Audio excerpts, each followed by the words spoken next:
उत्तर प्रदेश की राजधानी लखनऊ, कुछ गुंडे यहां से एक बिजनेसमैन को किडनैप करते हैं। 300 किलोमीटर दूर देवरिया ले जाते हैं, वो भी ऐसी वैसी जगह नहीं, सीधे जेल में। देवरिया जेल में बिजनेसमैन की पिटाई की जाती है। प्रॉपर्टी के लिए सादे कागज पर साइन करवाए जाते हैं। पूरी घटना का वीडियो बनाकर सोशल मीडिया पर वायरल किया जाता है। वायरल इसलिए किया जाता है ताकि लोगों में दहशत बनी रहे। एक घटना है 26 दिसंबर 2018 की, जिस बिजनेसमैन को पीटा गया था उनका नाम मोहित जायसवाल था। मोहित ने आरोप लगाया था कि उनका अपहरण अतीक अहमद ने करवाया था।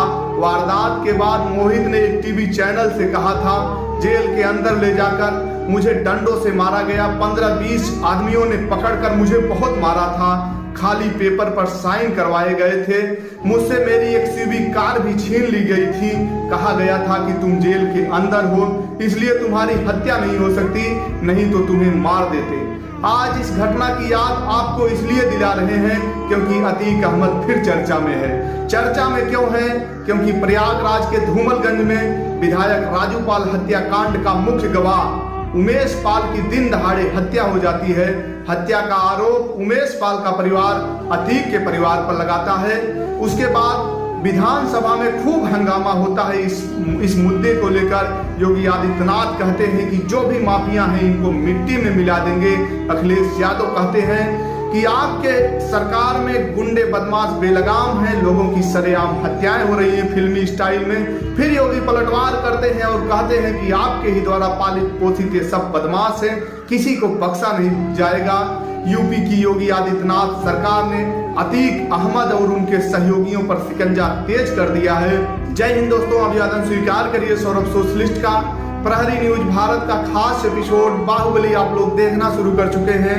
आज बाहुबलियों की सीरीज में बात करूंगा बाहुबली अतीक अहमद की। इस बाहुबली नेता के दर्जनों किस्से हैं। अतीक अहमद से मुलाकात कर चुके लोग बताते हैं, एक समय था कि उनकी आंखों में आंखें डालकर देखना संभव नहीं था।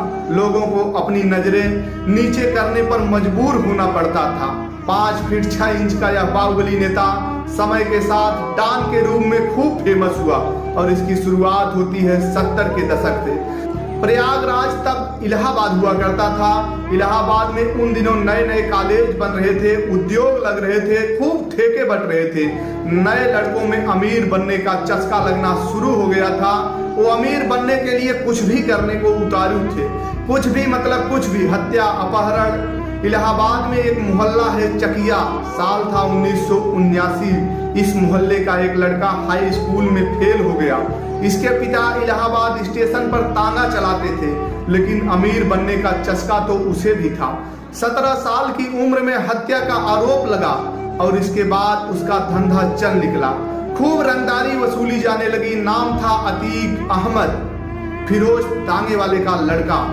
पुराने शहर में उन दिनों चांद बाबा का खौफ हुआ करता था। पुराने जानकार बताते हैं कि पुलिस भी चौक की रानी मंडी की तरफ जाने से डरती थी। खाकी वर्दी वाला चला गया तो पीट कर ही वापस आता था, बचकर वापस नहीं आता था। लोग कहते हैं कि उस समय तक चकिया के इस 20-22 साल के लड़के अतीक को ठीक ठाक गुंडा माना जाने लगा था। पुलिस और नेता दोनों उसे सह दे रहे थे।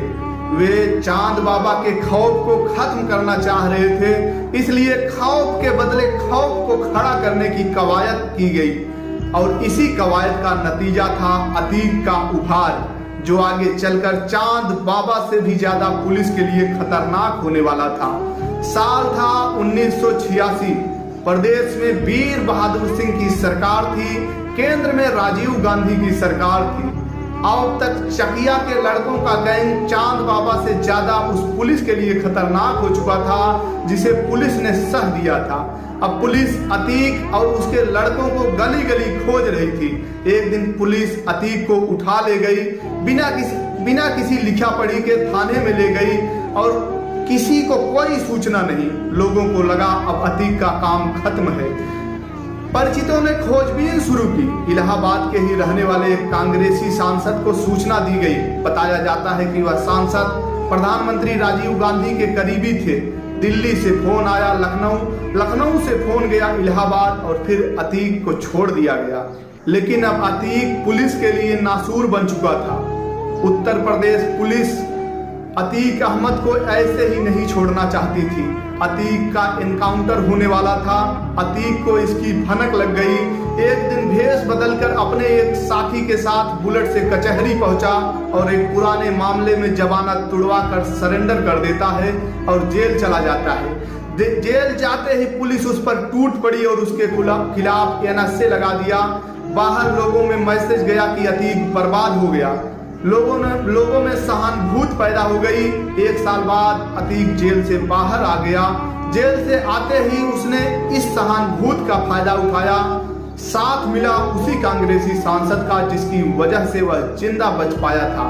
लेकिन अब बचने के लिए सियासत ही काम आ सकती थी और ऐसा ही हुआ। साल था 1979। यूपी में विधानसभा चुनाव होने थे। इलाहाबाद पश्चिमी सीट से अतीक ने निर्दलीय पर्चा भरा। अतीक के सामने थे चांद बाबा। चांद बाबा और अतीक में कई बार गैंगवार हो चुकी थी। अपराध जगत में अतीक की तरक्की चांद बाबा को अखर रही थी। यही कारण था कि चांद बाबा ने सीधी चुनौती दी, लेकिन चांद बाबा हार गए। अतीक अहमद विधायक बन चुका था। कुछ ही महीनों बाद चांद बाबा की 20 चौराहे भरे बाजार हत्या हो गई। धीरे धीरे एक एक करके चांद बाबा का पूरा गैंग खत्म हो गया। कुछ मार दिए गए, बाकी भाग गए। बाबा का दौर खत्म हो चुका था। अब अतीक का दौर आ गया था। चांद बाबा की हत्या के बाद अतीक का खौफ इस कदर फैला कि लोग इलाहाबाद पश्चिमी सीट से टिकट लेने के लिए खुद ही मना कर देते थे।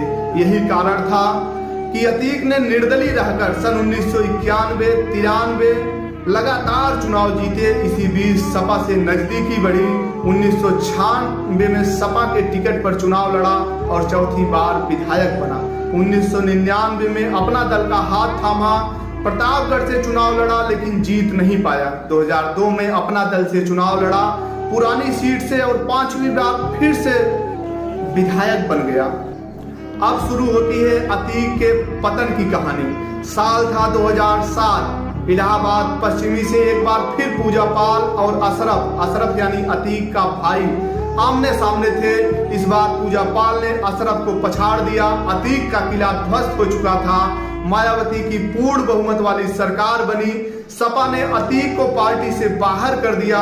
मायावती सरकार ने ऑपरेशन अतीक शुरू किया। अतीक को मोस्ट वांटेड घोषित करते हुए गैंग का चार्टर तैयार किया। पुलिस रिकॉर्ड में गैंग का नाम दर्ज हुआ IAS इंटर स्टेट 227। उस वक्त गैंग में 120 से ज्यादा मेंबर थे। 1986 से 2007 तक अतीक पर एक दर्जन से ज्यादा मामले केवल गैंगस्टर एक्ट के तहत दर्ज किए गए। अतीक पर 20,000 का इनाम घोषित किया गया। उसकी करोड़ों की संपत्ति सीज कर दी गई। बिल्डिंगें गिरा दी गई। खास प्रोजेक्ट अलीना सिटी को अवैध घोषित करते हुए ध्वस्त कर दिया गया। इस दौरान अतीक फरार रहा। एक सांसद जो इनामी अपराधी था उसे फरार घोषित कर पूरे देश में अलर्ट जारी कर दिया गया।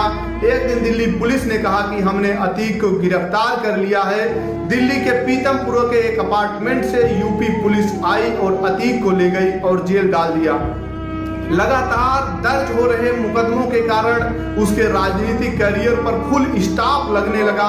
2012 के यूपी विधानसभा चुनाव के वक्त अतीक अहमद जेल में था। साल 2012 में उसने चुनाव लड़ने के लिए इलाहाबाद हाई कोर्ट में जमानत के लिए अर्जी लगाई थी। हालांकि कोर्ट के 10 जजों ने केस की सुनवाई से ही खुद को अलग कर लिया था। 11वें जज ने सुनवाई की और अतीक अहमद को जमानत मिल गई थी। चुनाव में अतीक अहमद की हार हुई। उसे राजू पाल की पत्नी पूजा पाल ने हरा दिया था। साल था 2014। लोकसभा चुनाव में उसने समाजवादी पार्टी के टिकट पर श्रावस्ती सीट से चुनाव लड़ा, लेकिन वहां से भी उसने बीजेपी के दत्तन मिश्रा से उसे हार मिली। इसके बाद 2019 के आम चुनाव में जेल से ही वाराणसी सीट से प्रधानमंत्री मोदी के खिलाफ चुनाव लड़ा। इस चुनाव में भी उसकी जमानत जब्त हो गई। हालांकि इस समय अतीक अहमद जेल में है। वह फिर से चर्चा में है। चर्चा में क्यों है आपको पहले ही बताया। विधायक राजू पाल के हत्या का मुख्य गवाह उमेश पाल की हत्या होती है। हत्या का आरोप लगता है अतीक अहमद और उसके परिवार पर। पुलिस कानूनी कार्रवाई कर रही है। जो भी अपराधी हत्या में शामिल थे उनका इनकाउंटर किया जा रहा है। दोस्तों, इस घटनाक्रम को सुनाने का उद्देश्य किसी को परेशान करना नहीं, किसी की भावनाओं को आहत करना नहीं, बस आपको सचेत करना था, आपको जागरूक करना था। जानकारी कैसी लगी, एपिसोड कैसा लगा, आप लोग कमेंट करके अवश्य बताइएगा। अगला आप किस बाहुबली का एपिसोड देखना चाहेंगे इसको भी बताइएगा। बस अंत में यही कहूँगा, मस्त रहिए, व्यस्त रहिए, अपना ख्याल रखिए, कभी किसी का दिल नहीं दुखाइए, क्योंकि जिंदगी बहुत छोटी है, कब किसका बुलावा आ जाए और इस धरा को छोड़कर जाना पड़े। इस धरा पर सब धरा का धरा रह जाएगा। दीजिए इजाजत, मिलेंगे फिर किसी नए एपिसोड में, नए वीडियो में। जय हिंद।